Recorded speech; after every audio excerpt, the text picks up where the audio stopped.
Welcome to Climate Unipod. I'm Zayu. I'm Ellen, and now let's delve into the spirit of climate innovation. Samia Rafa is an architect by training and a development professional working in the water, sanitation, and hygiene, or WASH sector for the past 2.5 years. Unlike other architecture graduates, she started her career as a community architect to focus on the housing crisis in the excluded sweeper colonies in Bangladesh. Currently as a technical officer at WaterAid Bangladesh, her role encompasses technical research implementation, capacity development of sector actors, and sensitizing them on sustainable WASH services. In December 2022, she co-founded WaterWomen, a network dedicated to capacitating young women professionals in the water and climate sector, and had the opportunity to represent WaterWomen and Bangladeshi youth at World Water Week 2023 and COP28. Moving forward, she hopes to continue innovating sustainable WASH solutions as well as empower young women professionals to amplify their voices and influence decision-making processes. And now, here's our conversation. Hi, Rafa. Hello and welcome to Climate Unipod. I'm really excited that we are finally having this conversation because we met almost a year ago at World Water Week in Sweden, and I know that you were doing amazing things and you're in the WASH sector. So can you first introduce yourself? And also, I know that you were trained as an architect, but somehow you were different from other architect students. Can you tell us more about that? Sure. Thank you so much, Zio. Thank you for inviting me to this podcast. It has been a long time since we met, and I was very caught off guard when you texted me, let's do this. And I was like, okay, probably a chance to talk more about what I do and how I transitioned from architecture to this sector. Yes, I was a student in architecture. I graduated a few years back, but right now I'm working at WaterAid in Bangladesh, and I'm working there as a technical officer. So I have been in WaterAid for almost 2.5 years now, transitioned through different roles. But let me take you back from how it happened from architecture to this point of time.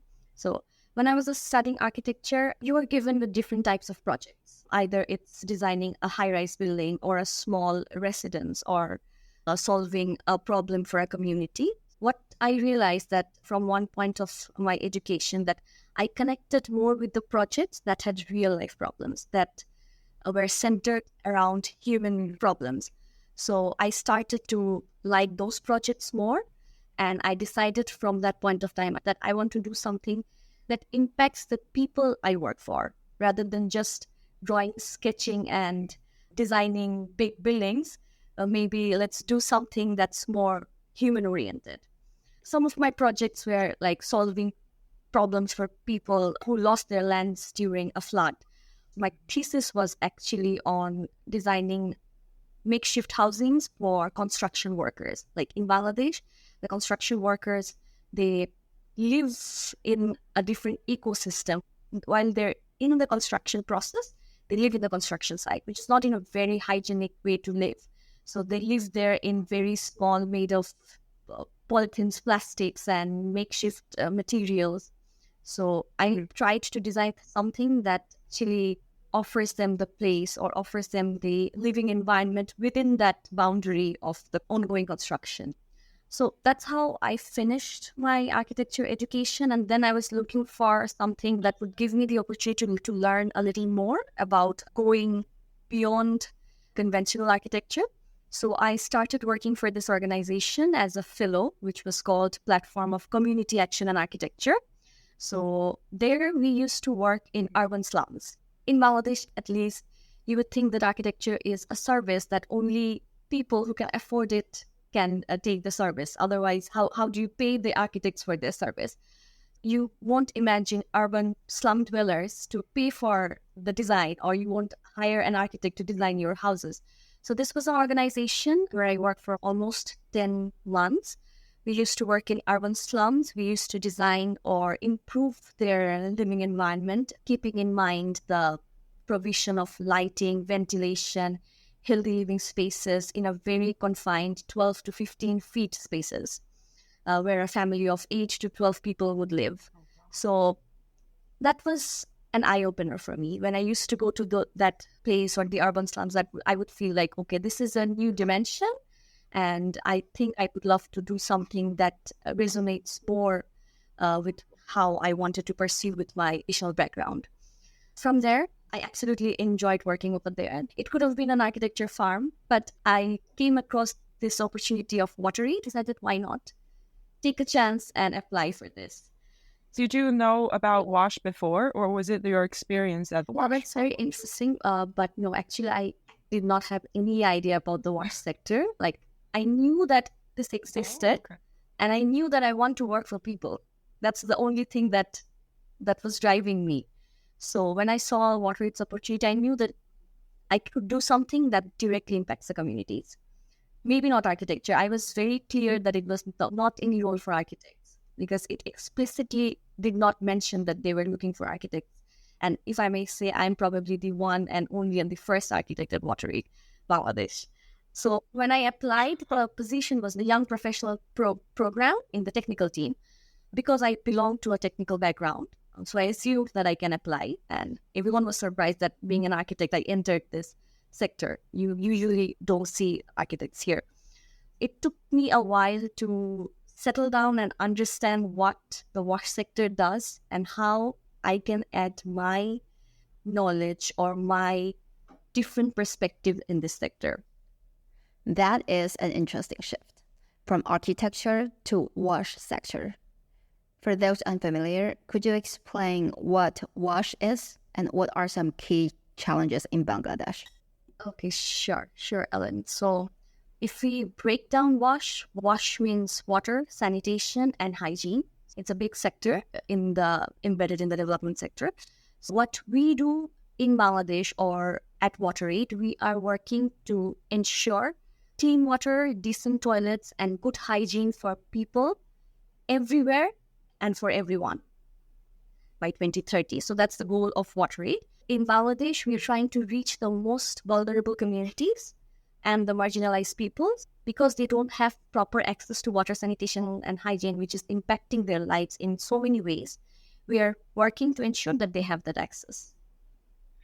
What do you see is the intersection between WaSH and architecture? This is one question I come across almost every other day when I meet someone new, because everyone, when they get to know that I'm an architect, they keep asking me, what are you doing here? What's your role? My role primarily does not revolve around architecture. My role revolves around technical capacity building. I am involved with technical researchers as well as technical design and innovation, youth development, youth engagement. That's a big part of my role as well. So it's not necessarily that I design stuff in my current role or in my office, but when I entered WaterAid, I had to find out the pinpoints or the points where I can give a different input or where I can do something different or add value to the practices we were doing as an organization. For example, we were already building wash blocks, we were already constructing public toilets, we were already working with revival of wetlands and stuff like that. So what I tried to do is I tried to figure out the points where I can add value. A very recent project that I have worked with that is designing a pink toilet. So you think, what's a pink toilet? That was something that came out of conversations. A few of my colleagues, we were having this discussion that in urban cities like Dhaka, where we have a lot of people moving around in the streets of Dhaka, going to work, going to schools, colleges, they need to use the public washrooms. But we do not have enough public toilets to cater for all the people in the city. As a young woman, when I go out, I tend to drink less water because I know if I go out, I will not find a proper public toilet which I can use. If that's the case with me, I'm sure that's the case with a lot other girls and women. And even if you luckily find a toilet, the condition probably wouldn't be good enough that a girl or a woman can use it because it's a common toilet, like you have male cubicles, female cubicles. So we were having these conversations and suddenly we thought of why not try out something that is solely for women, a public toilet that's for women and girls. From that point, we started brainstorming, making sketches and going to like finding all the attributes that a proper women-only toilet should have, starting from keeping their babies, if it's an infant or a 2-year-old or a 3-year-old, how do you keep him or her and use the toilet, use having sanitary pad vending machines, as well as breastfeeding chambers and everything. This is not very common in Bangladesh that you have everything in one unit. So we decided to design something that's unique and that has all the features that you or I might need when we're out in the streets of Dhaka. And then we thought of, how do women find it? Like, there are public toilets, but it's difficult to find it. Why not make it catchy, make it pink, make it bold, make the building structure look different? And when you're walking, you see, okay, that's a toilet for me.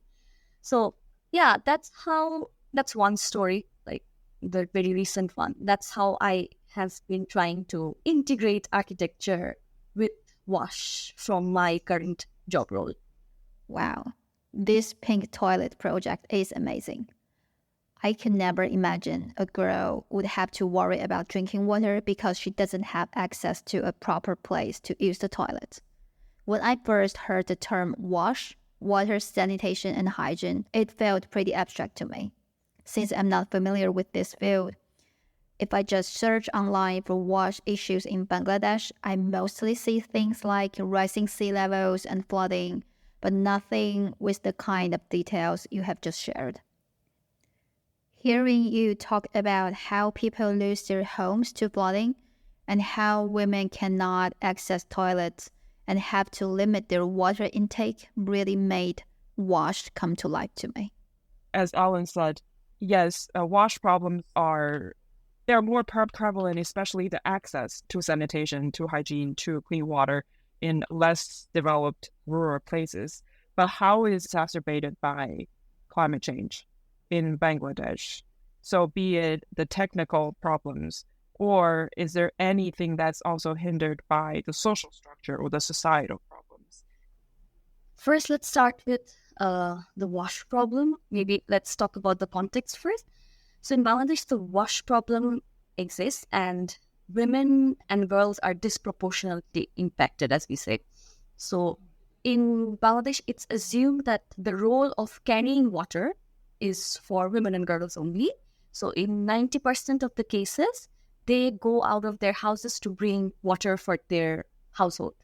So it's not the case in my house because I live in a very urban area. I live in the capital city. But if you think about the rural areas, you always do not have the source of water near or around your household. It's either a pond that's far away or it's a tube well that's far away. So you have to go and bring the water. So from study, it shows that women have to walk up to 3 hours to bring water for their households. From 30 minutes to 3 hours. That's the time they spend to bring water for their families each day. So imagine like carrying 2 pots. You cannot carry more than that because your capacity is limited. So you go and bring water. If the water is finished, you have to go and bring it again. You have to take very difficult roads. If it's a hard to reach area, you have to go on hilly tracks, come back with the water. The drinking purposes only sometimes. You just cannot use it for other purposes because you can only bring that much of water. That's how WASH crisis exists and how it impacts women. And when climate change comes into the scenario, it becomes more difficult. There are interlinkages between gender dimension, climate change, and water that I keep talking about all the time. Because of the climate change, the water sources are becoming scarce. Like the tube well, you would get water, maybe it was in a 15 minutes distance. Because of the climate change, the sources are becoming saline. You cannot get water from sources again, so you have to go farther, walk more distances to bring water. Because of overexploitation, the tube wells we are currently using, they are not getting enough water because the water level is depleting. It's going down. So you press the tube well and you don't get water. So you have to go to a different place. It's a mix of climate changes and WASH problem that's impacting the society or the people around. When we talk about climate change, we usually talk about the southern part of Bangladesh getting impacted, like the coastal areas, where saline intrusion is a problem, other contaminations, sources of water not enough. Like you have freshwater ponds that you're getting water from, there's a flood, there's a cyclone, and then that water source is not a fresh water source anymore, it's saline. So you have to find another one, or you have to go for a different technology for the purification of water. Also, a few days ago, I was writing down a few stories for another work about how women are specifically, or young women and girls are being impacted. You'd be surprised to know, like, when you're going out to get water, if it's a road that's not have a lot of people with you, going along with you to get the water, there are also cases that girls are getting harassed while they're going, or there are also cases of they are getting abused while they go and fetch water from the sources, like in rural parts of Bangladesh. Another story that might surprise you is because of the saline water, in rural parts, you don't always have sanitary napkins because not every girl can afford sanitary napkin. So sometimes you use clothes. You wash the clothes, reusable clothes, like you wash it and you use them. Or during your periods, you need water to clean up, right? But the water is saline that it creates health problems for you. Like you get infections very, very frequently. So what some young women and girls do is they start taking contraceptive pills so that they don't get their periods. So that's a reality. And there are several projects that are trying to tackle this problem because menstrual hygiene is, again, still a taboo in rural areas. People don't want to talk about it. So that's the challenge. Moving from the southern part to the north of Bangladesh, it's more like a drought-prone area. So water is scarce over there. So a few days back, I visited there for a project work, and we were having conversations with the people, like, what's the crisis? A man told me that if you want to have good food, I can give you good food, but please don't ask for a glass of water because I cannot give you that. So these are some stories and some realities. Yeah, I think that gives a broad spectrum of the variety of problems that people might not think of when they first see WASH, because it's not just about drinking water. It has also like other effects, especially on women and children.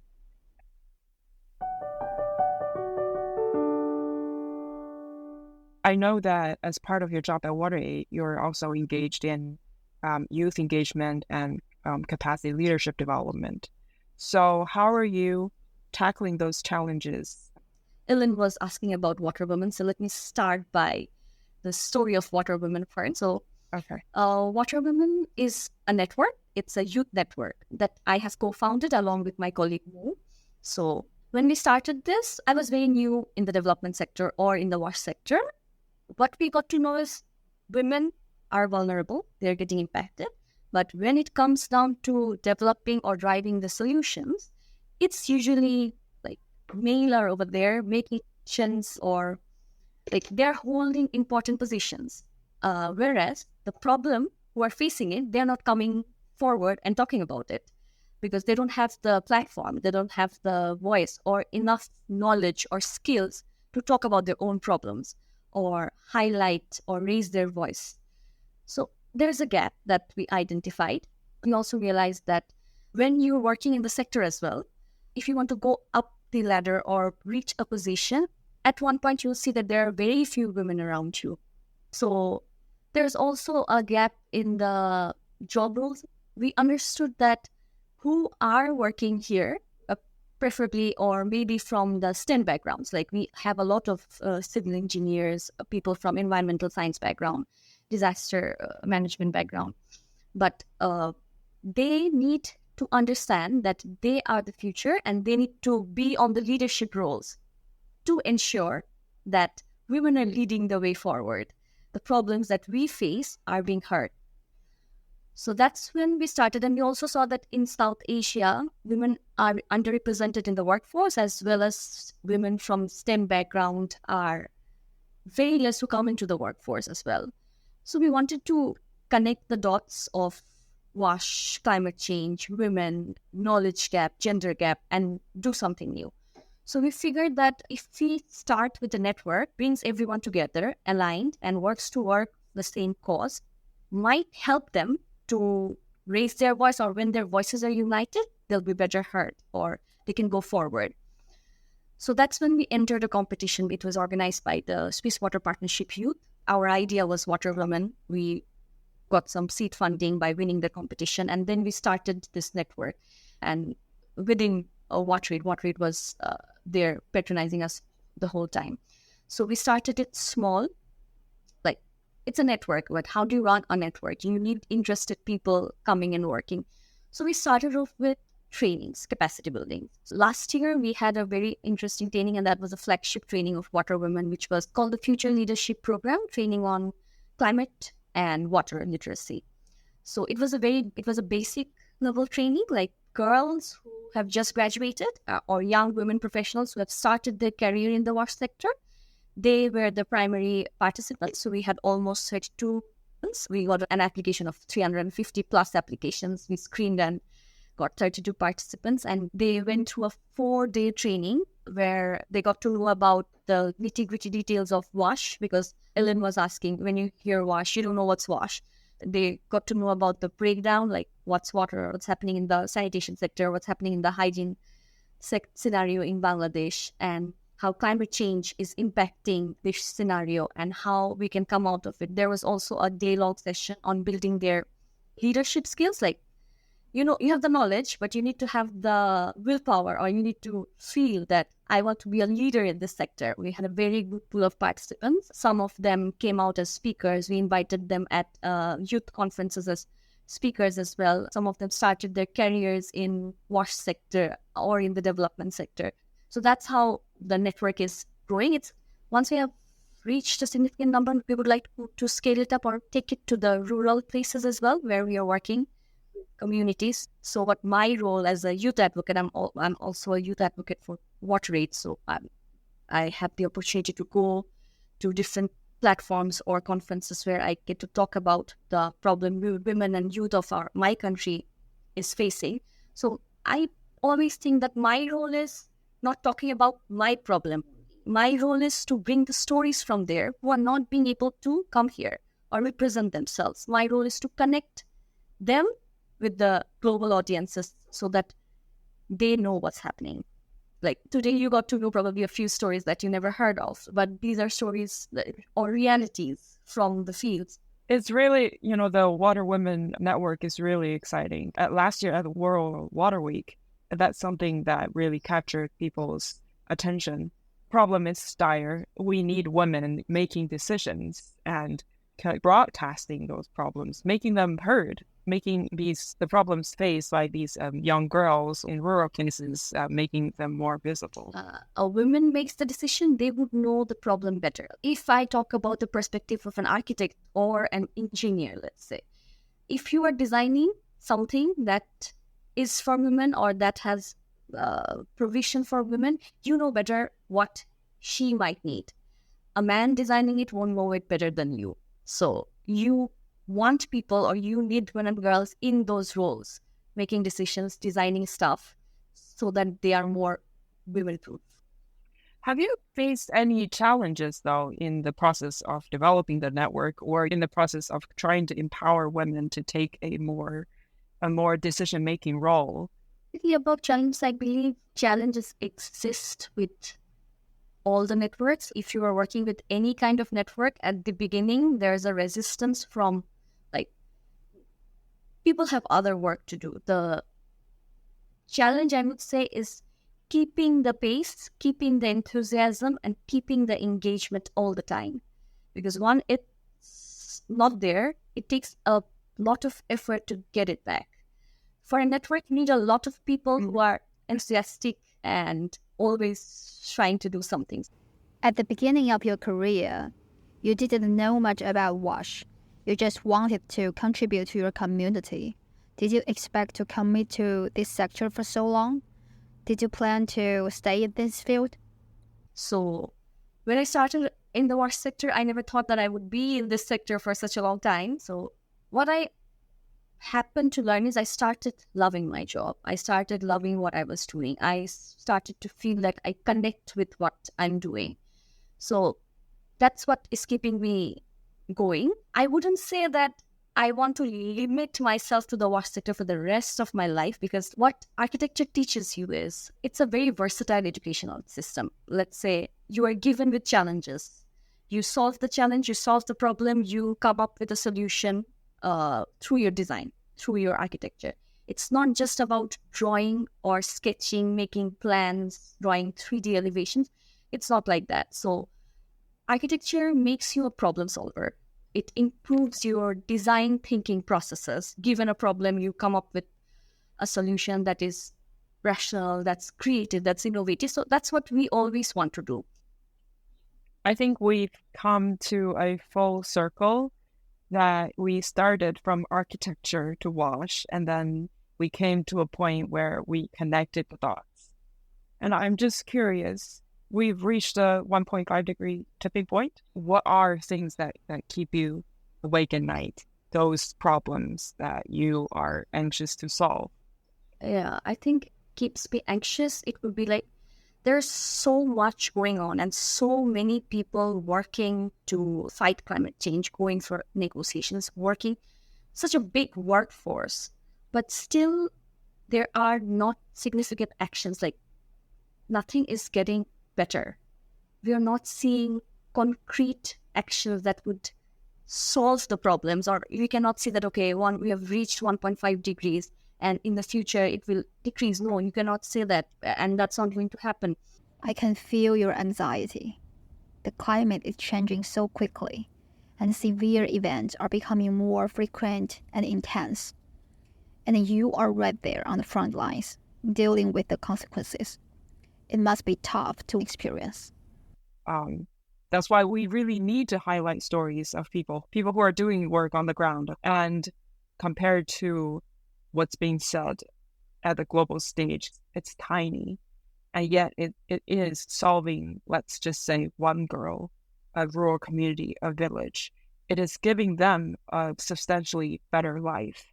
And I think, yes, it's very slow, but we hopefully, through your story, that more young professionals and young women professionals can get more involved and understand that we need to build these solutions from ground up.